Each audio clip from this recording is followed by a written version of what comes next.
Hi all, good evening. അപ്പോൾ ഇന്ന് നമ്മൾ നോക്കാനായിട്ട് പോകുന്നത് കേരള സാഹിത്യ അക്കാദമി അവാർഡുകളാണ്. 2024 കേരള സാഹിത്യ അക്കാദമി അവാർഡുകളാണ്. അപ്പോൾ നമുക്ക് ഓരോന്നായിട്ട് നോക്കാം. ആദ്യ കാറ്റഗറി നോവലാണ്. നോവലിനുള്ള അവാർഡ് നേടിയിരിക്കുന്നത് ആനോ എന്ന നോവലാണ്. ആനോ എന്ന നോവലാണ്. അതിൻ്റെ രചയിതാവ് GR ഇന്ദുഗോപൻ. GR ഇന്ദുഗോപൻ്റെ ആനോ എന്ന നോവലിനാണ് 2024 നോവൽ എന്ന കാറ്റഗറിയിൽ മികച്ച നോവലായിട്ട് നോവലിനുള്ള സാഹിത്യ അക്കാദമി അവാർഡ് കിട്ടിയിരിക്കുന്നത്. അപ്പോൾ കേരള സാഹിത്യ അക്കാദമി അവാർഡ് നേടിയ നോവൽ ഏതാണെന്ന് ചോദിച്ചു കഴിഞ്ഞാൽ 2024 കേരള സാഹിത്യ അക്കാദമി അവാർഡ് നേടിയ മികച്ച നോവൽ ഏതാണ്? ആനോ. ആരുടെയാണ്? GR ഇന്ദുഗോപൻ. അപ്പോൾ ഈ നോവൽ ആനോ അവിടെ രണ്ടിടത്തും നോ വന്നിട്ടുണ്ട്. GR ഇന്ദുഗോപൻ അപ്പോൾ എല്ലാം നാ വെച്ചിട്ടൊരു കണക്ഷൻ നമുക്ക് കൊടുത്തു കഴിഞ്ഞാൽ അത് കിട്ടും. നോവൽ ആനോ, പിന്നെ ഇന്ദുഗോപൻ, അപ്പോൾ അപ്പോൾ നോ.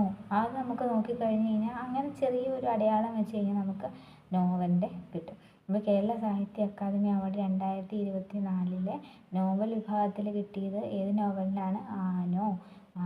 ആരുടെയാണ്? GR ഇന്ദുഗോപൻ. ഇനി അടുത്തത് കവിതാ വിഭാഗത്തിൽ മികച്ച കവിതയായിട്ട് കേരള സാഹിത്യ അക്കാദമി അവാർഡ് ലഭിച്ച കവിത മുരിങ്ങ വാഴ കറിവേപ്പ്. അനിത തമ്പിയുടെ മുരിങ്ങ വാഴ കറിവേപ്പ് എന്ന കവിതയ്ക്കാണ് കേരള സാഹിത്യ അക്കാദമി അവാർഡ് 2024 മികച്ച കവിതയ്ക്കുള്ളത് കിട്ടിയത്. അപ്പോൾ കവിത മുരിങ്ങ വാഴ കറിവേപ്പ്, അനിത. അപ്പോൾ കവിത അനിത രണ്ടിലും ലാസ്റ്റ് വരുന്നുണ്ട്. കവിത അനിത. അതുപോലെ തന്നെ അനിത എന്ന് പറയുമ്പോൾ ഒരു ലേഡിയാണല്ലേ. അപ്പോൾ നമ്മൾ സാധാരണ രീതിയിൽ അടുക്കളയിൽ മുരിങ്ങ കറിവേപ്പ് അങ്ങനെ കണക്ട് ചെയ്യാം. മുരിങ്ങ കറിവേപ്പ് വാഴ അങ്ങനെയുള്ളത് കണക്ട് ചെയ്യാം. അപ്പോൾ അനിത അത് വെച്ചിട്ട് എന്ത് ചെയ്യുന്നു? അനിത ഇത് വെച്ചിട്ട് എന്തെങ്കിലും പാചകം ചെയ്യുന്നു, അങ്ങനെ കണക്ട് ചെയ്യാം. അല്ലെങ്കിൽ അനിത മുരിങ്ങയുടെ ചുവട്ടിൽ കവിത എഴുതാൻ പോയപ്പോൾ വാഴയും കറിവേപ്പും നിൽക്കുന്നത് കണ്ടു, അങ്ങനെ കണക്ട് ചെയ്യാം. അപ്പോൾ എന്തായാലും കവിത എന്ന് ഓർക്കുമ്പോൾ അനിത എന്ന് ഓർക്കുക. കവിത അനിത. അപ്പോൾ അനിത എന്ന് ഓർക്കുമ്പോൾ അവിടെ മുരിങ്ങ കറിവേപ്പ് വാഴ അങ്ങനെ നമ്മൾ കൂടുതലും സ്ത്രീകൾ കുക്കിങ്ങിൻ്റെ കാര്യം ആലോചിക്കുമ്പോൾ മുരിങ്ങ വാഴ കറിവേപ്പ് അങ്ങനെ കിട്ടും. അപ്പോൾ ആദ്യം പറഞ്ഞത് നോവലാണ്. അപ്പോൾ നോവൽ ഏതാണ്?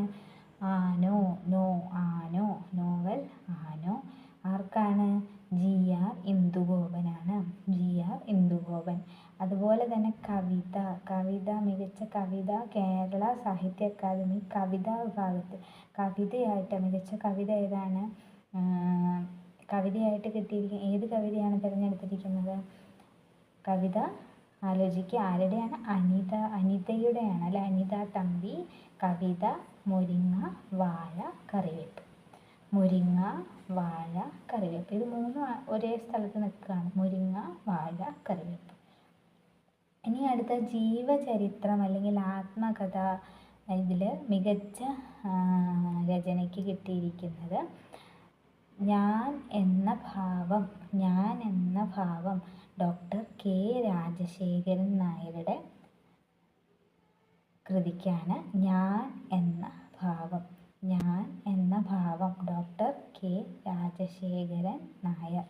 ജീവചരിത്രം അല്ലെങ്കിൽ ആത്മകഥാ വിഭാഗത്തിൽ കേരള സാഹിത്യ അക്കാദമി അവാർഡ് 2024 ലഭിച്ചിരിക്കുന്നത് ഞാൻ എന്ന ഭാവം എഴുതിയത് ആരാണ്? Doctor K Rajasekharan Nair. അപ്പോൾ ഇതെങ്ങനെ ഓർത്തിരിക്കാം? ആത്മകഥ അല്ലെങ്കിൽ ജീവചരിത്രം. ഞാൻ എന്ന ഭാവം. ഇവിടെ പേര് നോക്കുക, ഡോക്ടർ K രാജശേഖരൻ നായർ. അപ്പോൾ ഈ രാജാക്കന്മാർക്കൊക്കെ ഞാൻ എന്നൊരു ഭാവമുണ്ട്. ഞാൻ രാജാവാണ് അല്ലേ. അപ്പോൾ ഞാൻ എന്നൊരു ഭാവമുണ്ട്. അപ്പോൾ ഞാൻ എന്ന ഭാവമുണ്ട് ആർക്കാണ്? രാജാക്കന്മാർക്ക്. അപ്പോൾ അങ്ങനെ ഓർക്കുക, ഡോക്ടർ K രാജശേഖരൻ നായർ ആത്മകഥ അല്ലെങ്കിൽ ജീവചരിത്ര വിഭാഗത്തിൽ എന്താണ് സമ്മാനാർഹമായത് ഞാൻ എന്ന ഭാവം. എഴുതിയത് ആരാണ്? Doctor K Rajasekharan Nair. അപ്പോൾ ഈ 3 കാര്യങ്ങൾ ഓർക്കുക. നോവൽ, മികച്ച നോവൽ ആനോ, GR ഇന്ദുഗോപൻ. കവിത അനിത തമ്പി. എന്താണ്? മുരിങ്ങ, വാഴ, കറിവേപ്പ്. ജീവചരിത്രം അല്ലെങ്കിൽ ആത്മകഥ ഞാൻ എന്ന ഭാവം. ഞാൻ എന്ന ഭാവം ആരാണ്? Doctor K Rajasekharan Nair. ഇനി ചെറുകഥ. മികച്ച ചെറുകഥയ്ക്കുള്ള കേരള സാഹിത്യ അക്കാദമി അവാർഡ് 2024 കിട്ടിയത് ഗരിസപ്പ അരുവി അഥവാ ഒരു ജലയാത്ര. ഗരിസപ്പ അരുവി അഥവാ ഒരു ജലയാത്ര ചെറുകഥയാണ്. അപ്പോൾ ഇത് നമുക്ക് വി ഷിനിലാലിൻ്റെ ചെറുകഥയാണ്. വി ഷിനിലാലിനാണ് സമ്മാനം കിട്ടിയിരിക്കുന്നത്, അല്ലേ? പുരസ്കാരം കിട്ടിയത് വി ഷിനിലാൽ. അപ്പോൾ എന്താണ് വി ഷിനിലാൽ? അത് ഓർത്തിരിക്കാനായിട്ട് നിലാവുള്ള ഒരു രാത്രിയിൽ അരുവിയിൽ ഒരു ചെറിയ ഒരു ജലയാത്ര നടത്തി. നിലാവുള്ള ഒരു രാത്രിയിൽ അരുവിയിലൂടെ ചെറിയ ഒരു ജലയാത്ര നടത്തി.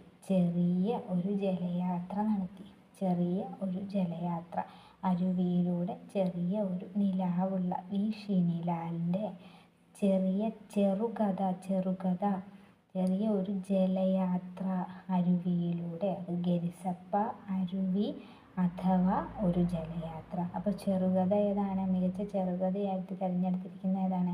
ഗരിസപ്പ അരുവി അഥവാ ഒരു ജലയാത്ര. ആരുടെയാണ് രചന? വി ഷിനിലാൽ. ക്ലിയറായെന്ന് വിശ്വസിക്കുന്നു. അപ്പോൾ അത് ഓർത്തിരിക്കാനുള്ള കോഡ് നിലാവുള്ള രാത്രിയിൽ അരുവിയിലൂടെ ഒരു ചെറിയ ജലയാത്ര. അപ്പോൾ ചെറിയ എന്നുള്ളത് ചെറുകഥാ വിഭാഗത്തിലാണ്. നിലാവ് വി ഷിനിലാലിനെ ഞാൻ ഷിനിലാൽ എന്നുള്ളതിൻ്റെ നിലാവ് അങ്ങനെ കൊടുത്താൽ നിലാവ്. അരുവി ഗരിസപ്പ അരുവി അഥവാ ഒരു ജലയാത്ര, അങ്ങനെ കണക്ട് ചെയ്യാം. ഇത് ക്ലിയറായെന്ന് വിശ്വസിക്കുന്നു. ഇനി യാത്രാവിവരണം. മികച്ച യാത്രാവിവരണത്തിനുള്ള കേരള സാഹിത്യ അക്കാദമി 2024 കരസ്ഥമാക്കിയ യാത്രാവിവരണം ഏതാണ്? KR അജയൻ്റെ ആരോഹണം ഹിമാലയം. അപ്പോൾ ഹിമാലയത്തിൽ ഇത് ഓർത്തിരിക്കാനുള്ളൊരു കോഡ് പറയാം. ഹിമാലയത്തിൽ നമ്മൾ കയറുമ്പോൾ ആരോഹണക്രമം എന്ന് പറഞ്ഞാൽ ചെറുതിൽ നിന്ന് വലുതിലോട്ടല്ലേ. അപ്പോൾ ഹിമാലയത്തിൽ നമ്മൾ ആദ്യം പതിയെ കയറി അങ്ങനെ വലിയ ഹിമാലയത്തിൻ്റെ കൊടുമുടിയിൽ നമ്മളെത്തും. അത് എത്തിക്കഴിയുമ്പോൾ നമ്മൾ ജയിച്ചു, അല്ലേ? അപ്പോൾ ജയം. KR അജയൻ. യാത്രാവിവരണം. യാത്ര എന്ന് പറയുമ്പോൾ തന്നെ ഹിമാലയത്തിലോട്ടൊക്കെ നടത്തുന്ന യാത്ര, അങ്ങനെ ഓർക്കുക. ആരോഹണം ഹിമാലയം KR അജയൻ. ആരോഹണം ഹിമാലയം KR അജയൻ. ആരുടെയാണ്? KR അജയൻ്റെ ആരോഹണം ഹിമാലയം. KR അജയൻ. അപ്പോൾ യാത്രാവിവരണമാണ് ആരോഹണം ഹിമാലയം KR അജയൻ. അപ്പോൾ ഇതുവരെ പറഞ്ഞത് നമുക്കൊന്ന് ജസ്റ്റ് ഒന്ന് ഓർത്ത് നോക്കാം. മികച്ച നോവൽ ഏതാണ്? ആനോ. GR ഇന്ദുഗോപൻ്റെ ആനോ. കവിത അനിത. മുരിങ്ങ, വാഴ, കറിവേപ്പ്. ജീവചരിത്രം അല്ലെങ്കിൽ ആത്മകഥാ വിഭാഗത്തിൽ ഞാൻ എന്ന ഭാവം ആരുടെയാണ്? Doctor K Rajasekharan Nair. ഇനി ചെറുകഥ വി ഷിനിലാലിൻ്റെ ഏത് ചെറുകഥയാണ്? അരുവിയിലൂടെ ഒരു ചെറിയ ജലയാത്ര നടത്തിയല്ലേ? ഗരിസപ്പ അരുവി അഥവാ ഒരു ജലയാത്ര. ഇനി യാത്രാവിവരണത്തിന് കിട്ടിയിരിക്കുന്നത് ആർക്കാണ്? ഹിമാലയത്തിൽ യാത്ര പോയല്ലേ? ആരോഹണം ഹിമാലയം. ജയിക്കും. ഹിമാലയത്തിൽ നമ്മൾ കൊടുമുടി കയറി കഴിയുമ്പോൾ നമ്മൾ ജയിക്കും, അല്ലേ? ഹിമാലയത്തിൻ്റെ ഏറ്റവും മുകളിൽ നമ്മളെത്തി. കൊടുമുടിയുടെ മുകളിൽ നമ്മളെത്തി, അല്ലേ? അപ്പോൾ ഹിമാലയം. ആരോഹണം ഹിമാലയം ആരുടെയാണ്? ആരോഹണം ഹിമാലയം ആരുടെയാണ്? കെ ആർ അജയൻ ജയിക്കും. കെ ആർ അജയൻ വിജയിക്കുക, ജയിക്കുക എന്നുള്ളത്. ഇനി നാടകം, മികച്ച നാടകം. പിത്തളശലഭം, പിത്തളശലഭം. ശശിധരൻ നടുവിൽ, ശശിധരൻ നടുവിൽ. അപ്പം നാടകം നടുവിൽ, നാടകം നടുവിൽ. നാടകത്തിൻ്റെ നടുവിലല്ലേ നമ്മളെപ്പോഴും നാടകം കളിക്കുന്നത്. അല്ല സൈഡിൽ പോയിരുന്ന് കളിച്ച് ആർക്കും കാണാൻ പറ്റില്ല. അപ്പം നാടകം ഇതിൻ്റെ നടുവിലാണ് നാടകം കളിക്കുന്നത് അല്ലേ. നടുവിൽ കളിക്കുന്നതിൻ്റെ ഇടയിലായിട്ട് അവിടെ പിത്തളയിലുള്ള കുറേ ഐറ്റംസൊക്കെ വെച്ചിട്ടുണ്ട്, കുറേ പാത്രങ്ങളും ഒക്കെ വെച്ചിട്ടുണ്ട്. അപ്പം നാടകം, പിത്തളശലഭം, പിത്തളശലഭം. ശശിധരൻ നടുവിൽ. അപ്പം നാടകം എന്ന് ഓർക്കുമ്പോൾ നടുവിൽ. അവിടെ പിത്തള, ആ നാടകത്തിൻ്റെ സ്റ്റേജ് ഓർക്കുക, അവിടെ കുറേ പിത്തള പാത്രങ്ങളോ എന്തെങ്കിലുമൊക്കെ ഇരിക്കേണ്ടെന്ന് ഓർക്കുക. പിത്തളശലഭം. അപ്പോൾ നാടകം, ശശിധരൻ നടുവിൽ, പിത്തളശലഭം. അത് ക്ലിയറായി എന്ന് വിശ്വസിക്കുന്നു. അടുത്തത് വിവർത്തനം. അടുത്തത് ഏതാണ്? വിവർത്തനം. വിവർത്തനം ട്രാൻസ്ലേഷനുള്ള കേരള സാഹിത്യ അക്കാദമി 2024 വിവർത്തന വിഭാഗത്തിൽ സമ്മാനം കിട്ടിയത്. വിവർത്തന വിഭാഗത്തിലെ മികച്ച കൃതിയായിട്ട് എൻ്റെ രാജ്യം എൻ്റെ ശരീരം, എൻ്റെ രാജ്യം എൻ്റെ ശരീരം. ചിഞ്ചു പ്രകാശനാണ് എൻ്റെ രാജ്യം എൻ്റെ ശരീരം. അപ്പോൾ നമ്മൾ നല്ല പ്രകാശമുള്ളിടത്തൊക്കെ ഇരുന്നിട്ടാണ് നമുക്കിങ്ങനെ ബുക്കുകളൊക്കെ, മറ്റ് ഭാഷയിലുള്ള ബുക്കുകളൊക്കെ എൻ്റെ രാജ്യത്തിൻ്റെ ഭാഷയിലോട്ട് ഞാൻ വിവർത്തനം ചെയ്യണമെങ്കിൽ എന്ത് ചെയ്യണം? നല്ല പ്രകാശമുള്ള സ്ഥലത്തിരുന്ന് ചെയ്യണം. അപ്പോൾ പ്രകാശം, ചിഞ്ചു പ്രകാശ്. വിവർത്തനം എൻ്റെ രാജ്യത്തിൽ. അപ്പോൾ എൻ്റെ രാജ്യം എൻ്റെ ശരീരം.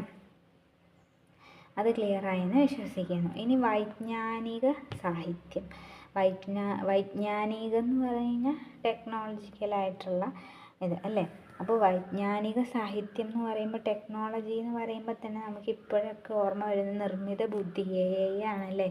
ആർട്ടിഫിഷ്യൽ ഇൻ്റലിജൻസിൻ്റെ ഒരു കാലമാണ്. അപ്പോൾ നിർമ്മിതി ബുദ്ധി കാലത്തെ സാമൂഹിക രാഷ്ട്രീയ ജീവിതം.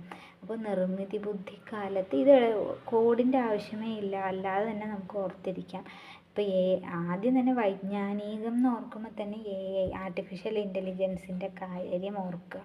അതാണ് നിർമ്മിത ബുദ്ധി അല്ലേ. നിർമ്മിത ബുദ്ധി കാലത്തെ നമ്മുടെ സാമൂഹികവും രാഷ്ട്രീയവുമായിട്ടുള്ള പശ്ചാത്തലങ്ങളൊക്കെയാണ് വരുന്നത്, അതിനെക്കുറിച്ച് പറയുന്നതാണ്. അപ്പോൾ നിർമ്മിത ബുദ്ധിക്കാലത്തെ സാമൂഹിക രാഷ്ട്രീയ ജീവിതം ആരുടെയാണ്? P. ദീപക്. അപ്പോൾ വിജ്ഞാനം എന്ന് പറയുന്നത് തന്നെ നല്ല ദീപം തെളിയുന്ന പോലെയാണല്ലേ. നമ്മുടെ ജീവിതത്തിലോട്ടൊക്കെ ഒരു പ്രകാശം കടന്നു വരികയാണ് വിജ്ഞാനം എന്ന് പറയും. വിജ്ഞാനം നേടുന്നതിലൂടെ എന്താണ്? ഒരു ദീപമാണ് നമ്മുടെ ജീവിതത്തിലോട്ട് വെളിച്ചം കടന്നു വരികയാണ് ചെയ്യുന്നല്ലേ. അപ്പോൾ P. ദീപക്, വൈജ്ഞാനിക സാഹിത്യം. P. ദീപക്. ഇനി ബാലസാഹിത്യം. അമ്മ മണമുള്ള കനിവുകൾ. ബാലസാഹിത്യം, അമ്മ മണമുള്ള കനിവുകൾ. E.N. ഷീജ. ബാലസാഹിത്യം. എൻ്റെ അമ്മ ബാലന്മാരോടൊക്കെ ഭയങ്കര കനിവുള്ള ആളാണ്. എൻ അമ്മ. E.N.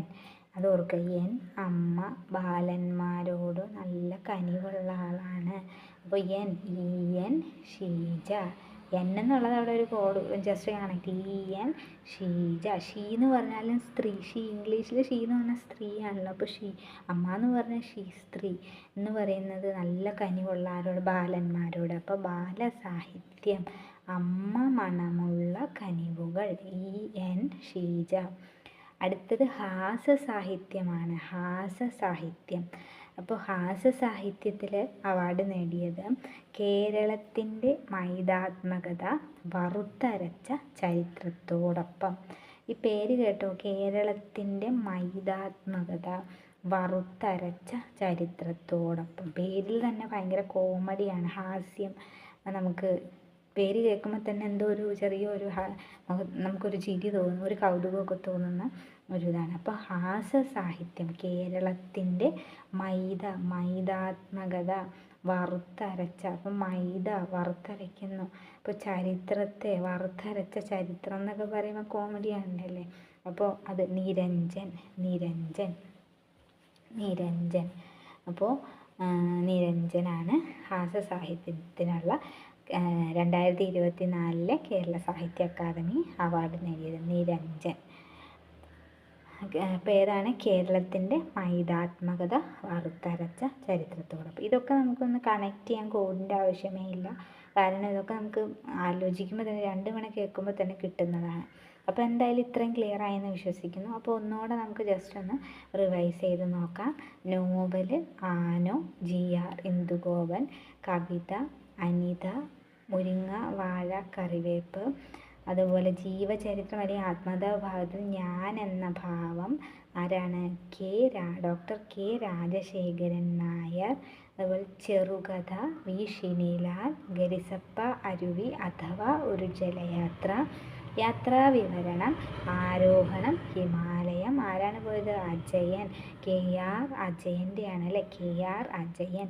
നാടകം നടുവിൽ ശശിധരൻ നടുവിൽ. പിത്തള ശലഭം. വിവർത്തനം ആരാണ്? വിവർത്തനം ചെയ്യണമെങ്കിൽ നല്ല പ്രകാശം വേണം. ചിഞ്ചു പ്രകാശ്. എൻ്റെ രാജ്യം എൻ്റെ ശരീരം. The country under my skin എന്ന് പറയുന്ന ബുക്കാണ് വിവർത്തനം ചെയ്തത്. അടുത്തത് വൈജ്ഞാനിക സാഹിത്യം. വിജ്ഞാനം എന്ന് പറഞ്ഞാൽ തന്നെ ദീപാണല്ലേ. അപ്പോൾ ദീപക് P ദീപകിൻ്റെയാണ്. അതെന്താണ്? നിർമ്മിത ബുദ്ധി കാലത്തെ സാമൂഹിക രാഷ്ട്രീയ ജീവിതം. ബാലസാഹിത്യം. അമ്മ മണമുള്ള കനിവുകൾ.